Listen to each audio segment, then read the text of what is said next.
Welcome to Trauma Recovery Anonymous, the podcast. My name is Richard and I am your host. Anxiety and depression are two of our healthiest coping skills. Anxiety and depression are our God-given instincts that in the face of any danger, real or imaginary, we are meant to take one of 6 responses: flight, fight, faith, fawn, freeze, or acceptance. When we feel anxious or depressed, this is a sign that something is wrong in our world and we are to take action. Anxiety thrives on the unknown future. When we think too much about the unknown future, we manifest anxiety and panic into our lives. When we think too much of the past, what should have been, what might have been, the mistakes we've made, and so on, we are attracting depression and despair into our lives. But if we can focus on this moment today, these 24 hours only, and that break it down into this 1 hour now, here and now, we can break free of anxiety and depression. It's a very simple process for complicated people. You have your life, your meaning is in this moment in time. You cannot step back into the past and be the person you were yesterday, or the person you were last week or in your childhood. And again, you can't step into the future. You may not wake up tomorrow. All that we have are these 24 hours in front of us today. And even that, I may not be alive in 2 hours' time, and I can't go back to this morning. I only have this 1 hour here and now. So right now, in this moment in time, I'm here in the morning of 10:24 a.m. here where I live. And this 1 hour from 10 to 11, I am in your company.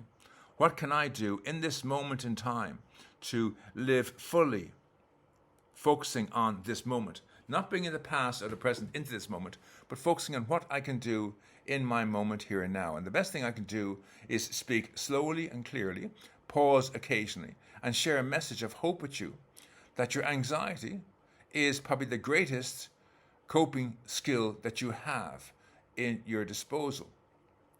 So in any moment of anxiety, don't allow the anxiety to take over you. Ask yourself, what is going on? Why do I feel uncomfortable? Why am I feeling anxious?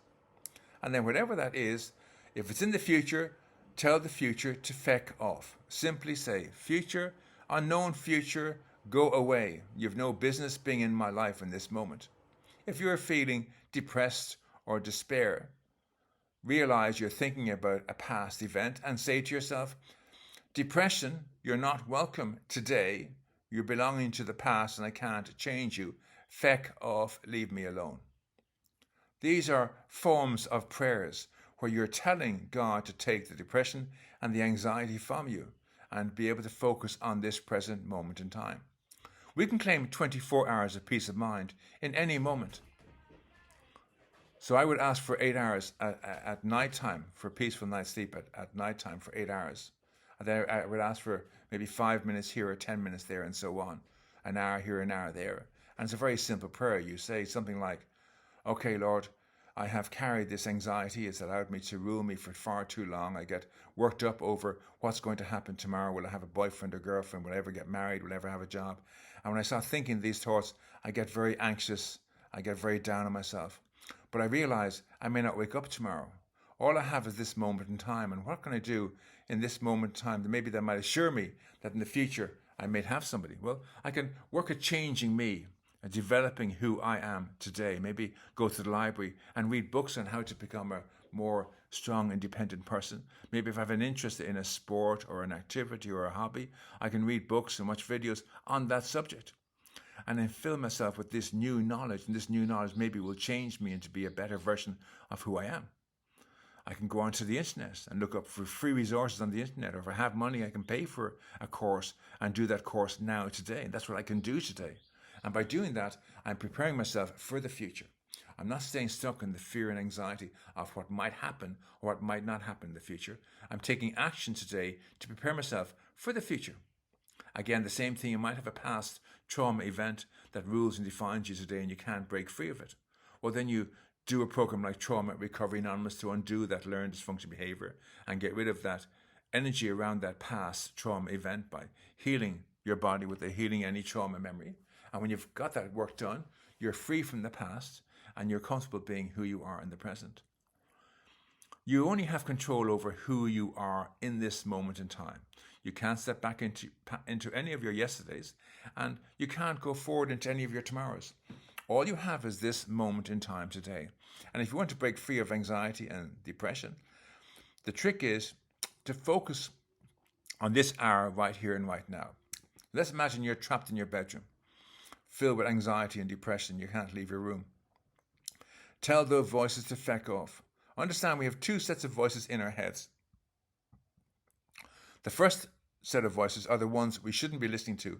The voices in our head, the conscious mind, the ego of this fallen world. Their job is to keep you in conflict with yourself, the world around you, and in conflict with God, and stop you from ever forming a personal, intimate relationship with God. The second set of voices are the voices of your subconscious mind, the kingdom of God within you, your imagination. And you can imagine the most wonderful, beautiful things, and they can come into reality if you stay with that thought. We have a terrible habit of listening to the voices in our heads when we should be listening to the gut feelings in our stomach. And so in future, when you get anxious or depressed, don't listen to the voices saying to you, you're no good, you'll never be any good, you'll never have a boyfriend, never have a girlfriend, or you're broken by what happened in the past, and you'll never have a normal life again, and you've brought shame upon the family. They're the voices that speak out loud to you. But listen for the voice inside you, in your gut, the voice that tells you to take some form of action. So for instance, if you're in your bedroom, open the window, let some fresh air in. Draw the curtains open. Pick up all the clothes off the floor. You'll hear the voice in your head screaming at you to put that down. Don't listen to my voice, that you're broken, you can't get better. Tell those voices to feck off. Say, voices in my head, I know you think you're protecting me, but you're annoying the shit out of me. Feck off. I want you to leave me for the next hour. I'm choosing to follow Richard's direction and be a part of my life in this present moment. And so I tell you now to leave the room. I call on God to cast you from my mind for the next hour. And suddenly you'll find a peace descending over your mind as the voices leave. And in that moment, pick up all the clothes off the floor. Tidy your dressing table. Tidy your study section in the room. Make your bed. Bring all the clothes down and put them in a wash. Go into the bathroom and brush your teeth. Wash your face with soap and water. And then as you climb into the shower to have a hot shower, you'll hear the voices again screaming at you not to do that because you have depression. You're not meant to look clean. You're meant to stay dirty and being disheveled. And again, tell those voices to feck off. Simply, voices, feck off. I know you think you're protecting me, but I'm sick of feeling shit. I want to feel okay. I'm going to do this for the next hour. I may feel shit in an hour and 1 minute, but for now I want to be happy, joyous and free. So feck off and leave me alone. And then get into the shower and have your hot shower with soap and water. And when you get out of the shower, clean yourself off and go in and put clean clothes on. The terrible part of the depression is where we keep wearing old, dirty clothes. It helps us to feel as though we're wearing an armor of depression. So we can't look clean, we can't feel clean. So we don't brush our teeth, we don't wash our face, we don't wash our bodies. We wear old clothes, we start smelling. And that you want to stop. So you take all those clothes off and you put clean clothes on, clean underwear on, clean clothes, spray some deodorant on yourself, put some perfume or some aftershave if you're a boy or girl on your body. Brush your hair and go downstairs and get something to eat. Be a part of your life in the solution for this 1 hour, and only for this 1 hour, not for the rest of your life. Just for this 1 hour, decide, I'm telling the voices in my head to feck off.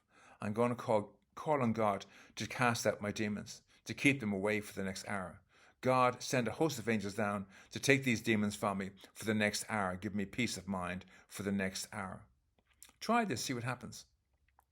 Understand that you can do this.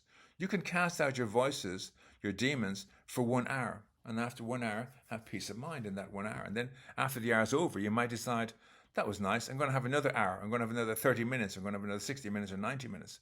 You might be going on a date and kind of go, I want to be sane on this date. God, cast out my demons for the next 2 hours. Voices feck off for the next 2 hours. And then go on your date and you find that you're a pleasant kind of person and you're not reactive and you make a good impression. You're going for an interview. You're public speaking. You're going to sit an exam.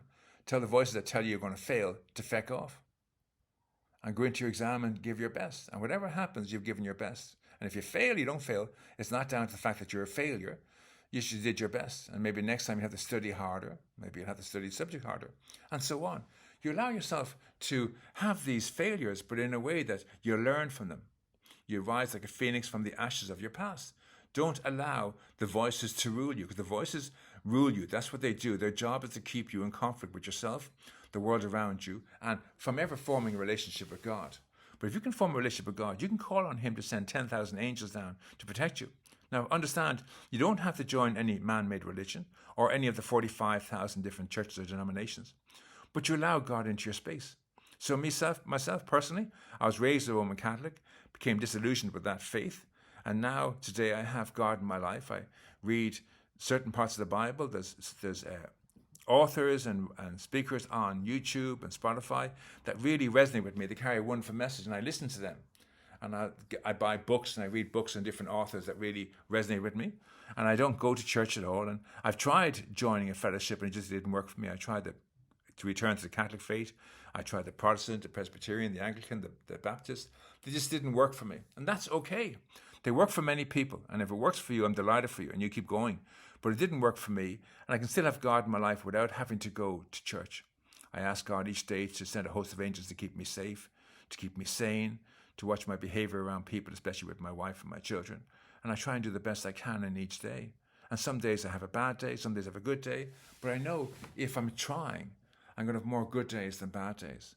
I know if I'm trying, I will change. And the whole thing is for me to keep changing, not to go to victim. I remember that one about the worst thing we can do is think we're victims. We're not victims. People act out. They do things for their own nefarious needs.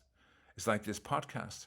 I'm posting this podcast for my own needs to be heard. If it triggers you or it affects you in any way, you're not my target. It wasn't targeted at you. It's me fulfilling my need to speak and to be heard. And if you are affected by my words, if you're triggered by my words, you're collateral damage. It was never about you. I didn't create this podcast for you in particular. If you're triggered by what I'm saying, if you don't like what I'm saying, you're collateral damage. That's all you are. And in every situation, if you can learn to see yourself as collateral damage, if you're being bullied at school, no, it's not you being bullied. It's the person who's bullying needs the bully to feel whole and complete, whatever dysfunctional reason that is. And you're just the collateral damage. It could be anybody. If you're not in that day, they'll pick on somebody else to bully. The fact that you're being bullied, it's not about you. It's them fulfilling their needs. If you're in a job and the manager's picking on you all the time, he's picking on you to look good in front of everybody else. But it's not about you. It's about him trying to look good in front of everybody else. And he's doing it by picking on you, but you're collateral damage. If you can understand that what's happening in the world around you has nothing to do with you, it's about other people getting their needs met. And it happens to be that in that moment, you're the target, but you aren't actually the target. You're actually collateral damage. If this is the one that you can catch and embrace, everything in your life will change. You'll understand, I'm not the victim. Other people are acting up. I'm not interested in playing that game anymore. And you walk away. You scream and shout, drawing attention to yourself.